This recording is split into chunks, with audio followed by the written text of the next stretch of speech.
Good morning guys, mga kalingap sa inyo pong lahat. Ayan, muli po tayong nagbabalik para sa isa na namang bagong topic, bagong talakayan sa mainit-init na trending issue. Hala, trending comparison issue, Beyonce versus Joy Diwata. Ayan, grabe, di ba? Ang tanong nga po natin guys, mga kalingap, karapat dapat bang ikumpara sa isa't isa ang dalawa, Beyonce and Joy Diwata? Yan po yung napakagandang katanungan, pero bago po natin sagutin ang mga katanungan ito, huwag nyo pong kalimutang mag-subscribe, pa-like, share and comment na rin po dito sa ating munting channel. So dito nga po guys, mga kalingap, sa usapang comparison issue, may mga ilang reactor na po ang nagbigay ng reaction, Beyonce versus Joy Diwata. Alam naman po natin guys, mga kalingap, pagdating sa social media, hindi naman po talaga maiiwasan yung magkumpara, lalo na nga po kay Beyonce at kay Joy Diwata, kasi nga nasisili po nila yung pagkakaiba ng dalawa. Ano nga ba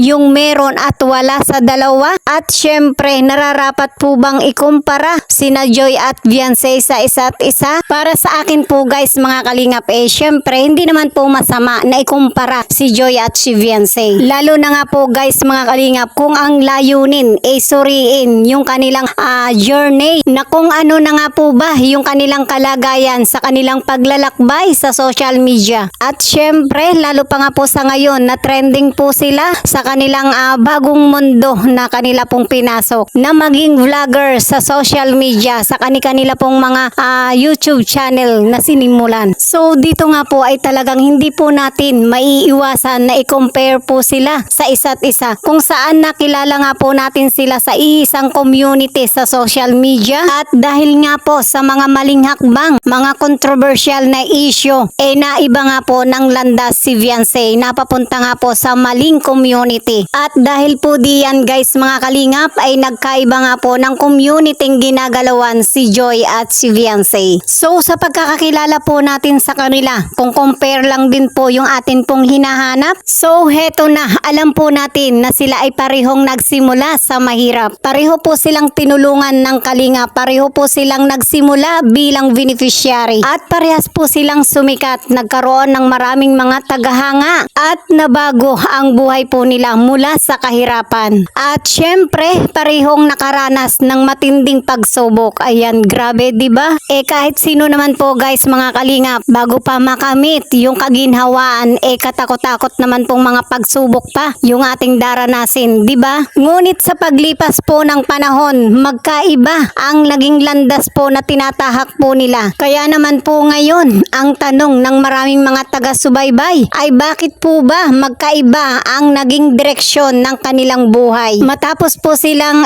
mabigyan ng magandang pagkakataon, na kung tutuusin nga po, mga kalingap, maganda na, masaya na po ang kalagayan po nila, kasi nga nasa iisa po silang community. Nakita naman po natin yung kabutihang loob ni Kalingap Rab, at hindi po siya nagpabaya, nagkulang sa kanyang mga beneficiary, di ba? So guys, mga kalingap, sa inyong palagay, tama bang ikumpara ang kanilang mga naging journey, o mas mabuting tingnan po natin sila bilang dalawang magkaibang tao na may kanya-kanyang desisyon, at syempre may pagsubok at may tagumpay sa kanilang buhay, di ba? Lalo pa nga po ngayon guys, mga kalingap, na talagang trending na pinag-uusapan yung kanila pong pagkakaroon ng YouTube channel sa social media, na kung pag-uusapan nga po yung kanilang YouTube channel, talaga naman pong hindi maiiwasang ikumpara, kasi nga napapansin nga po natin na yung YouTube channel po ni Joy talaga naman pong mas mataas yung sumusuporta kumpara nga po kay Beyonce. At syempre, hindi naman po natin masisisi ang mga reaction po ng ating mga viewers, at syempre ng ilang mga reactor, na kumbaga, mga kalingap, kung i-analyze po natin, na para sa iba si Joy ay naging simbolo ng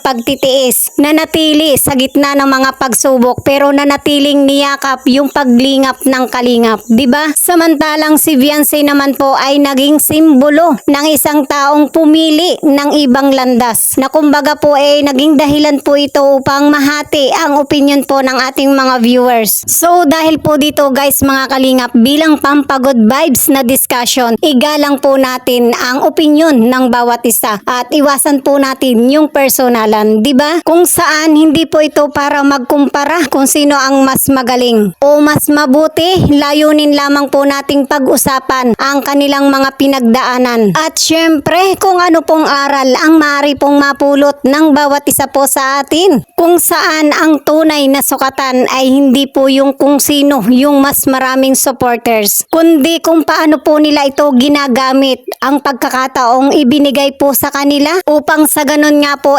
mapabuti yung kanilang buhay at syempre makatulong din po sila sa iba, 'di ba? So muli po nating balikan yung atin pong topic, nararapat po bang ikumpara sina Joy at si Beyonce, gayong pareho po silang tinulungan, sumikat at nagbago ang buhay. Pero magkaiba ang naging direksyon ng kanilang journey. At syempre, kung kayo po yung atin pong tatanungin, sino po sa kanila ang mas naging inspirasyon at bakit? Ayan, grabe, 'di ba? Kung kayo po ay may magandang opinion, ayan, i-comment nyo lang po yan guys mga kalingap sa atin pong comment section. So hanggang dyan po muna guys mga kalingap ang ating mainit na talakayan. Abangan nyo po yung ating next video. Guys mga kalingap, palambing naman po, ayan. Huwag nyo pong kalimutang suportahan ang inyo pong lingkod. At syempre ang buong team Kalingap, Kuya Bal Santos Matubang and Kalingap Rap. Thank you so much and God bless po sa ating lahat.